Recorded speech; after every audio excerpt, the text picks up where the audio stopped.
با ادامه تنش‌ها میان آمریکا، اسرائیل و ایران، گزارش‌ها از رد میانجیگری‌ها از سوی ایران، پرواز بمب افغان‌های آمریکایی از بریتانیا و زخمی شدن ده‌ها نظامی آمریکایی خبر می‌دهد. در ادامه تحولات امنیتی منطقه، گزارش‌ها از هدف قرار گرفتن یک کشتی ایرانی توسط نیروهای آمریکا، وقوع چندین انفجار در بندر ماشر و آغاز موج 37م حملات موشکی در چارچوب عملیات وعده صادق 4 حکایت دارند. با آنکه هشدارهای آمریکا و اسرائیل بیشتر می شود، اما با پاسخهای تندتر ایران روبرو می شود یا خیر؟ خاورمیانه واقعا در آتش و گوشه انزوای دنیا قرار گرفته است؟ ایران در تنهایی و رهبری جوان در مقابل طوفان حملات آمریکا و اسرائیل تا چه زمان ادامه می دهد؟ و آیا آمریکا آهسته آهسته شکست فاحش دیگر را درج تاریخ خود می سازد یا خیر؟ سلام و شبتان بخیر. به مجموعه خبر ساعت 7 از یک با من سعدالدین حکیمی خوش آمدید. این موضوع را بیشتر میپردازیم با آقای رحیم جان رحیمی، خبرنگار و پژوهشگر مسائل سیاسی. جناب رحیم جان، خیلی خوش آمدین به برنامه. میشه بگینی که مهمترین عوامل افزایش تنش‌ها میان ایران و آمریکا در هفته های اخیر چیست؟ حکیمی، سلام به خودت. قسمی که گزارش ها مبنی بر آن است که لاریجانی هم ترامپ را به مرگ تهدید کرده و همچنان رهبر کره شمالی ضمن حمایت از جمهوری اسلامی ایران همچنان کرسی ریاست جمهوری را به مجتبی خامنه‌ای تبریک گفت و همچنان موشک‌های به وزن 2 تن از سوی ایران بر مناطق مختلف که پایگاه های آمریکاست آنجا پرتاب میشه و این موشک پراگنی ها در آسمان های مناطق اسرائیل هم به وضاحت دیده میشه و همچنان در این صورت با وجود این که تمامی موشک هایی که با آسمان پرتاب میشه از سوی ایران، این بارها از سوی کره شمالی محکوم شده و گفته شده که این در این صورت باید که یک توافق راه دیپلماسی باید صورت بگیره، اما با وجود اون هم کره شمالی رهبری را برای مجتبی خامنه‌ای تبریک گفته و از سوی دیگر هم گزارش ها آکی بر آن است و مبنی بر آن است که ایران، قطر، کویت، بحرین و همچنان عراق و اردن را مورد هدف قرار گرفته و موشک افغانی ها اینجا هم صورت میگیره از سوی ایران و همچنان گروه سپاه پاسداران انقلاب اسلامی از آغاز مرحله تازه از موج 37م عملیات وعده صادق 4 خبر داده و در ضمن از هم بر بنیاد اعلامیه در این عملیات موشک‌های جدید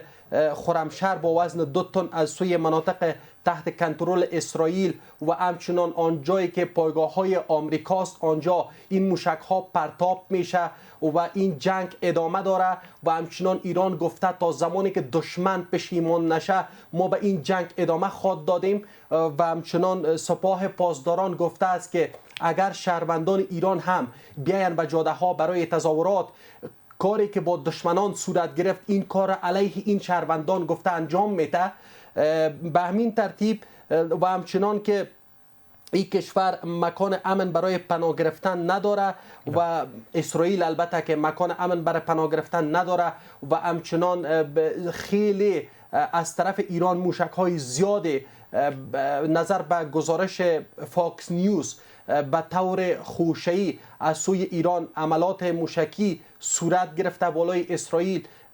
و همچنان این عملیات ها و این موشک باران ها از سوی ایران برای اسرائیل و آمریکا ادامه داره و آمریکا و اسرائیل هم ایران را مورد هدف خاص قرار گرفته و خیلی موشک های زیادی از سوی آمریکا هم برای به طرف سمت ایران پرتاب میشه و این موشک ها و این موشک پراگنی ها در آسمان های مناطقی که تحت کنترل آمریکا و تحت کنترل ایران هستند این موشک پراگنی ها ادامه داره. خب گزارش ها را حتما شما مرور کردین رحیمی صاحب، میشه که درباره از این هم بگین که آیا شلیک موشک ها از طرف ایران تندتر شده یا ای که همان موشک های سابق است با وزن و برد پایین؟ حکیمی فعلا که موشک های سابق هستند و همچنان ناگفته نباید بانه اینجا که تنگی هرمز نیست از طرف ایران ماینگذاری شده و آمریکا هم گفته است که اگر ماینگذاری را ایران نبرداره و دور نکنه این ماینگذاری را ممکن است که حتی کشور ترامپ گفته که کشور ایران را کاملا ما از بین میبرم. حالا اینجا جنگ سرعت گرفته و جنگ شدید شده و این تشدید جنگ و شدت گرفتن جنگ خودش بیانگر یک ناامنی در مناطقی که تحت کنترل آمریکا و تحت کنترل ایران است ممکن که دیگه هم شدیدتر شود و فعلا که امو بم هایی که امو موشک هایی که از سوی ایران پرتاب میشه بر آسمان اسرائیل و آسمان آمریکا و همچنان جایگاه هایی که در آن جایهایی که پایگاه های آمریکا وجود داره به آنجا مستقر هستند به آنجا پرتاب میشه. این موشک ها هم به وزن 2 تن البته که وزن این موشک هاست. از موج 37 عملیات وعده صادق 4 شما یادآور شدین کدام جاها را ایران هدف قرار داده در اسرائیل؟ حکیمی ایران بحرین، قطر، اردن، عراق، کویت و اینجا را مورد هدف قرار داده و فعلا هم موشک ها به می سمتا پرتاب میشه و گویا که آنجا پایگاه های آمریکاست و آنجا آمریکا مستقر است و سفارت هاست جایی که سفارت هاست و همچنان یک چیز دیگر را میخوایم من یادآور شم حکیمی که ایران بانک ها را نیز هشدار داده و همچنان این ماینگذاری تنگی هرمز مردم را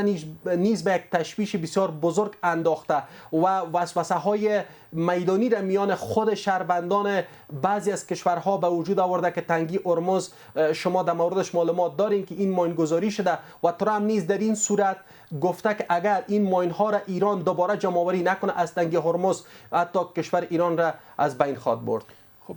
هشدارهای بانک ها ناشی است کدام مسئله است در ایران؟ هشدارهای بانکی هم از سوی ایران قسمی که این هشدارهای جدی صورت گرفته از سوی ایران و همچنان لحظات سبب چرا هشدار داده؟ هشدار ایران به خاطر این بانک ها و این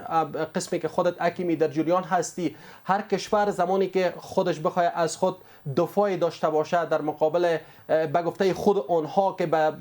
متجاوزین اونا دفاعی داشته باشند و همچنان بتونن که علیه یک کشور دیگه غالب بشن مجبور و مکلف از بعضی راههای دیگه اونا باید استفاده بکنن به بعضی راههای نظامی بعضی راههای سیاسی دیپلماسی و همچنان در جنگ ها که بعضی مسائل دیگه مطرح است. خب بسیار سپاس رحیمی صاحب میشه بگین که واکنش آمریکا به حمله ها و تهدیدهای ایران تا امروز چگونه بوده یا تندتر شده یا مثل گذشته است؟ حکیمی قسمی که من گفتم بسته شدن تنگی هرمز و همچنان ماینگذاری تنگی هرمز خودش سبب شده تا ترامپ یک بار دیگر ایران را یک هشدار قاطعانه و جدی بده و از سوی دیگر هم رئیس انتظامی ایران گفته که هر کشوری که علیه ایران تجاوز بکنه هر کشوری که علیه ایران دست درازی بکنه در این صورت تهران پاسخ قاطع بر از او کشور خواهد داد. اینجاست که این تنش‌ها و این ارج مرج‌ها میان این کشور آمریکا و همچنان ایران شدت یافته و این شدت رو به افزایش است. حالا ببینیم که بحث مسئله دیگر چی خواهد شد و چگونه خواهد بود. خب سپاس رحیمی صاحب اگر تحلیل کوتاهی رم داشته باشیم مبنی بر اینکه ایران فعلا رهبر جوان داره و رویکردهایی را هم زیر دست داره، آیا ایران با این رهبری جوانش در مقابل آمریکا و اسرائیل که در انزوای دیگر کشورها مانده، کشورهای دیگه حمایت از ایران نمیکنه، تنها در میدان با ابرقدرت دنیا میرزمه چگونه خود بود؟ حکیمی ملحظات قبلم یاد کردم که ضمن نزدیک کوریای شمالی حمایت خود را اعلام کرده در ضمن نزدیک کرسی ریاست جمهوری اسلامی ایران را برای مجتبی خامنه‌ای تبریک گفت و خود از این بیانگر یک به نظر من بیانگر یک حمایتی است از سوی کوریای شمالی هم که ایران حمایت خواهد شد. تا فعلا جنگ که حدوداً جنگ وارد روز 11 و 12 خود میشه اما تا فعلا ایران حمایت نشده، در حالی که گزارش ها در روزهای اول هم همی بود که گویا چین یا روسیه یا کوریای شمالی یا جنوبی در حمایت ایران شاید قدم بردارند که تاکنون چیزی نبوده. تا فعلا جنگ طاقت فرسایی را ایران سپری کرده اما خبری از حمایت نبوده. بعد از این اتفاق خواهد افتاده از حمایت. حاکم جمهوری اسلامی ایران میگه که ما برای هیچ کمک نیاز حتی نخواهد داشتیم. بعضی اوقات اونا میخواین که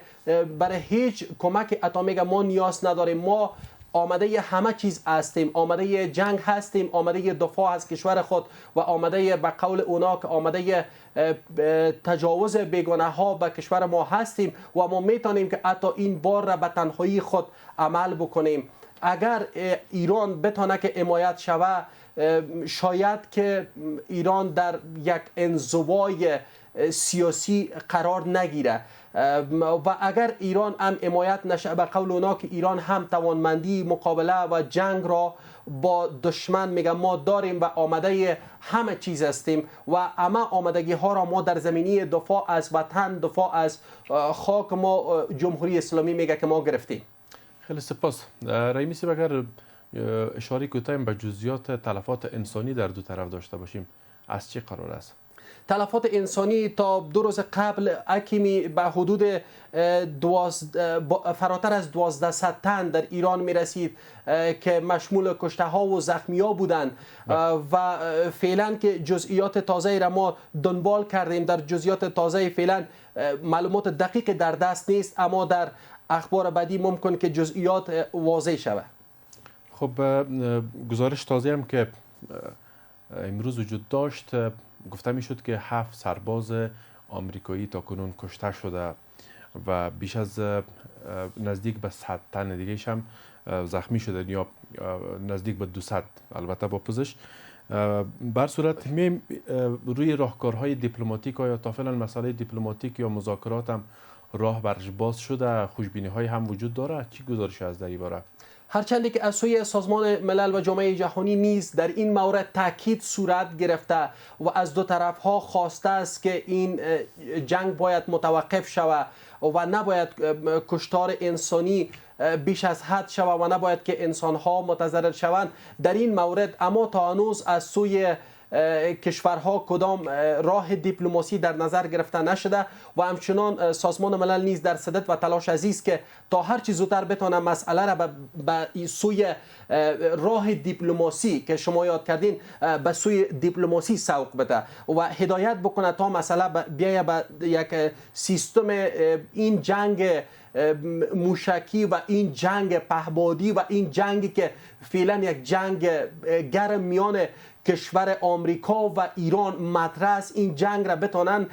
به سمت راه دیپلماسی و راههای دیگر هدایت بکنند. کشورهای منطقه چی؟ کشورهای اسلامی در این باره کدام تلاشی نکردند؟ کشورهای اسلامی نیز تاکید بر آن می‌ورزند که